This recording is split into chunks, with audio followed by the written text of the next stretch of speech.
বন্ধুরা, আমি সুস্মিতা ভট্টাচার্য বাস্তু ভিশনস উইথ সুস্মিতার এই এপিসোডে আপনাদের সকলকে স্বাগত জানাই। বাস্তু ভিশনস উইথ সুস্মিতার এই এপিসোডগুলোতে আমি বাস্তু, অ্যাস্ট্রোলজি, নিউমেরোলজি সমস্ত তথ্য নিয়ে আপনাদের সাথে আলোচনা করি।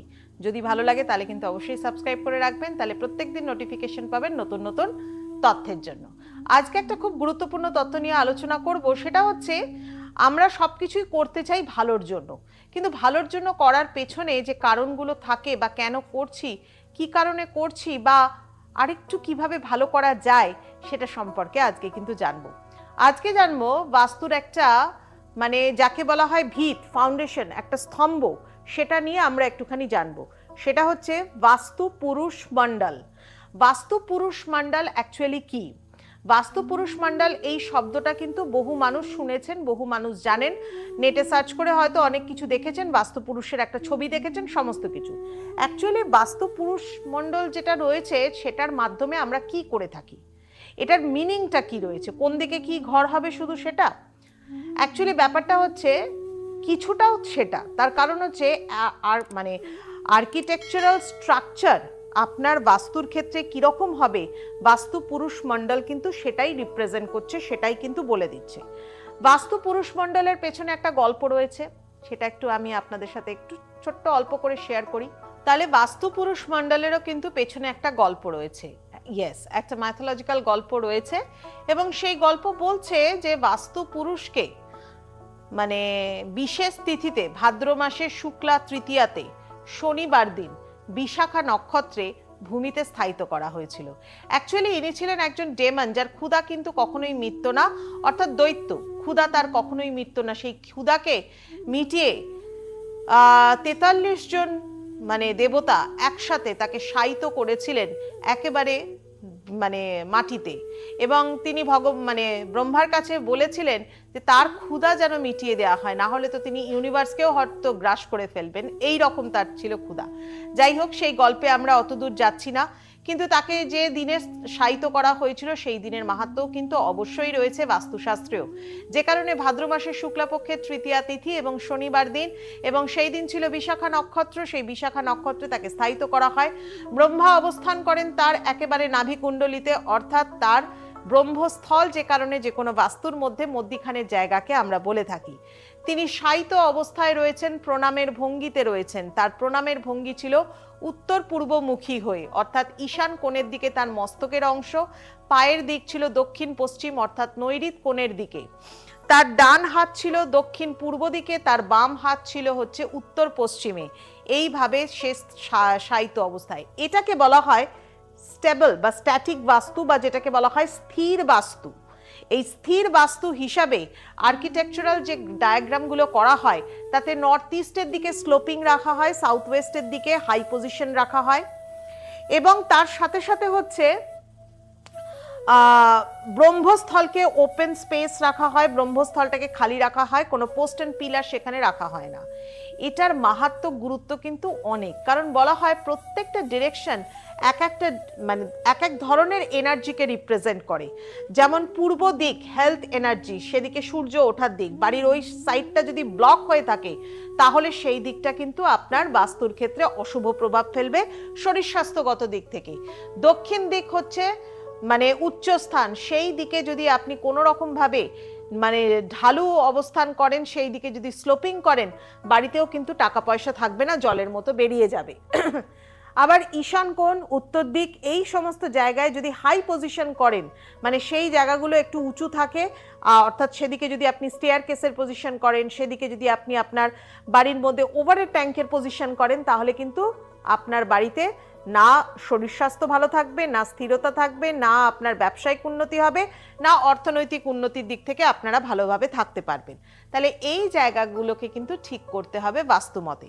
তবে বাস্তু পুরুষ মণ্ডলের অ্যাকচুয়ালি এটার তো অনেক কিছু সায়েন্টিফিক ব্যাখ্যা আছে, যখন আজকালকার দিনেও কিন্তু এই বাস্তু পুরুষ মণ্ডলকে মেনেই কিন্তু এখনো আর্কিটেকচারাল বাস্তু মতে যেগুলো হয়, আর্কিটেকচারাল ডায়াগ্রামগুলো কিন্তু করা হয়, কারণ এখনো এর প্রাসঙ্গিকতা কিন্তু অটুট হয়ে রয়েছে।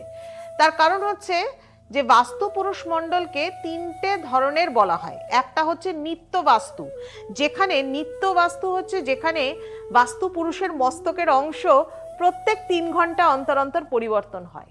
এটার কারণ কি জানেন? এটার কারণ হচ্ছে মানুষের যে এনার্জি লেভেল থাকে সেটা, ধরুন আপনি সকালবেলা ঘুম থেকে উঠে যে এনার্জিতে আছেন, কিছুক্ষণ বাদে ব্রেকফাস্ট করে বেরিয়ে যখন আপনি আপনার অফিসে বেরোলেন তখন কি একই এনার্জি থাকে? আবার দুপুরবেলা লাঞ্চ করবার পর কি আপনার একই এনার্জি থাকে? নাকি রাত্রেবেলা যখন বাড়ি ফিরছেন ওই সেম এনার্জি যেটা নিয়ে অফিসে গেছিলেন সেই এনার্জি থাকে? এক্স্যাক্টলি। বাস্তু পুরুষ এর মস্তকের অংশটাকে নিত্য বাস্তুতে ডেইলি মুভমেন্ট করা হয় 3 ঘন্টা অন্তর অন্তর, এবং সেটা ক্লকওয়াইজ মুভমেন্টে যায়। নর্থ ইস্টে যায় 3টে থেকে 6টা, ইস্টে যায় 6টা থেকে 9টা, আবার ইস্ট থেকে সাউথ ইস্টে আসে, সাউথ ইস্টের দিকে আসে তখন হচ্ছে 9টা থেকে 12টা। সাউথ ইস্ট থেকে সাউথে আসে সেই সময়টা, মানে সাউথের দিকের যে পজিশনে যখন তার মস্তকের অংশটা থাকে তখন সেটা হচ্ছে 12টা থেকে 3টে, আবার 3টে থেকে 6টা হচ্ছে দক্ষিণ পশ্চিমের দিকে মাথার অংশটা ঘোরে। যে কারণে দক্ষিণ পশ্চিমে বেডরুম হওয়া, দক্ষিণ পশ্চিমে রিল্যাক্স করবার জায়গা কিন্তু খুব শুভ হয়ে থাকে। আর সব থেকে এনার্জেটিক জায়গা যেটা, সেটা হচ্ছে সাউথ ইস্টের জায়গা, যে সময়টাতে একদম হাই পিক আপ পজিশনে থাকে, যেটা হচ্ছে 12টা, মানে 3টে থেকে 12টা, একেবারে 9টা থেকে 12টা, সেই সময় বলা হচ্ছে দক্ষিণ পূর্ব দিকে, যে কারণে কিচেন রাখবার কথা। সূর্যের তেজ পরিমাণ প্রচুর পরিমাণে থাকে, আমরা হেলথ ওয়াইজ ওয়েলথ ওয়াইজ ভালো থাকতে পারি। আবার ধরুন একেবারে ঠান্ডা হয়ে যায় কোন সময়? যে সময় হচ্ছে রাত্রি গড়িয়ে আসছে, অর্থাৎ একদম ঘুরতে ঘুরতে মস্তকের অংশ পশ্চিমে যাচ্ছে, পশ্চিম থেকে উত্তর পশ্চিমে আসছে, উত্তর পশ্চিম থেকে আবার উত্তরে আসছে, উত্তর থেকে উত্তর পূর্ব, সেই একেবারে রাত 12টা থেকে 3টে উত্তর থাকে, মানে উত্তরের দিকে হচ্ছে সবসময় ওটা হচ্ছে ঘুমানোর টাইম। অ্যাকচুয়ালি আমরা যে বলি না early to rise and early to bed, এটা আমরা কথাটা বলে থাকি না, এটা কিন্তু বাস্তুও তাই বলছে। আপনি যদি এই জিনিসটাকে মেনটেন করেন, এতে কিন্তু আপনার শরীরও ভালো থাকবে। আমি জানি না কেন আমার মনে হয় এখন মানুষ সেটাকে মেনটেন করবার চেষ্টা করেন, কারণ রোগ তো মানুষের বেড়ে চলেছে দিনের পর দিন। এখন মানুষ একটু কনসিয়াস হয়েছেন, তাড়াতাড়ি রাত্রে ডিনার করে ফেলা, তাড়াতাড়ি রাত্রে ঘুমিয়ে পড়া। বাস্তু পুরুষের মস্তকের অংশ কিন্তু সেটাই ডিরেকশনটা কিন্তু মেনটেন করে। অ্যাকচুয়ালি এটা হচ্ছে একটা ডিরেকশনকে রিপ্রেজেন্ট করে, প্রত্যেকটা ডিরেকশনকে রিপ্রেজেন্ট করছে, মার্মা পয়েন্টসকে রিপ্রেজেন্ট করে। What is marma point? Marma point হচ্ছে আমাদের যে ভাইটাল এনার্জিস গুলো রয়েছে তার যে intersection point, that is called the marma point. মানে আপনার বাস্তুতে শুধুমাত্র ডিগ্রি মেনে কোন দিকে কি ঘর হবে এটা বাস্তু নয়। বাস্তু হচ্ছে অরিজিনালি যেখানে কোন জায়গায় কোন জিনিসটা থাকলে পরে আপনার পজিটিভ ভাইব্রেশন আসবে, আপনার নেগেটিভ ভাইব্রেশন কেটে যাবে, that is called the real vastu. তাহলে এই জায়গাগুলোকে, মানে যদি আপনার কোনো রকম কোনো নেগেটিভ ফোর্স তৈরি হয়, তার মানে স্ট্যাগনেন্ট তৈরি হয়ে যাচ্ছে, স্ট্যাগনেন্ট একটা এনার্জি। আবার যেখানে পজিটিভ ভাইব্রেশন তৈরি হচ্ছে সেখানে আপনার তৈরি হচ্ছে প্রাণ শক্তি, অর্থাৎ পজিটিভিটি, প্রাণ শক্তি, যে বাস্তুতে থাকাকালীন আপনি শরীরের দিক থেকে বলুন, মনের দিক থেকে বলুন, সব দিক থেকে কিন্তু ভালো থাকবেন। এটা হচ্ছে নিত্য বাস্তু। এরপরে হচ্ছে আরেক ধরনের বাস্তু হয় যেটাকে বলা হচ্ছে মানে মুভিং বাস্তু, যেটাকে বলা হয় ছাড়া বাস্তু। এই মুভিং বাস্তু হচ্ছে সিজনাল, মানে প্রত্যেক 3 মাস অন্তর অন্তর বাস্তু পুরুষ তার মস্তকের অংশকে চেঞ্জ করে। আপনারা হয়তো অনেকেই জানতেন না বাস্তু পুরুষের এই চেঞ্জিংটা, বাট হয়তো বাস্তু পুরুষ মণ্ডল হয়তো জানতেন। অ্যাকচুয়াল ব্যাপারটা কিন্তু এরকম, সিজনাল চেঞ্জ হয়ে থাকে। মানে সবসময় আমাদের লাইফে ফোর্স, এনার্জি একই রকম থাকে না। ঠিক যেরকম সকালবেলা যখন আপনি আফটার বেড, মানে বিছানা থেকে ওঠার পরেই ওয়েক আপ টাইমে আপনার কিন্তু অতটা এনার্জি আসে না, আস্তে আস্তে একটু একটু করে তার 2 ঘন্টার মধ্যে কিন্তু আপনি ফুল এনার্জি পেয়ে যান কাজে যাবার জন্য, কাজে নেমে পড়ার জন্য।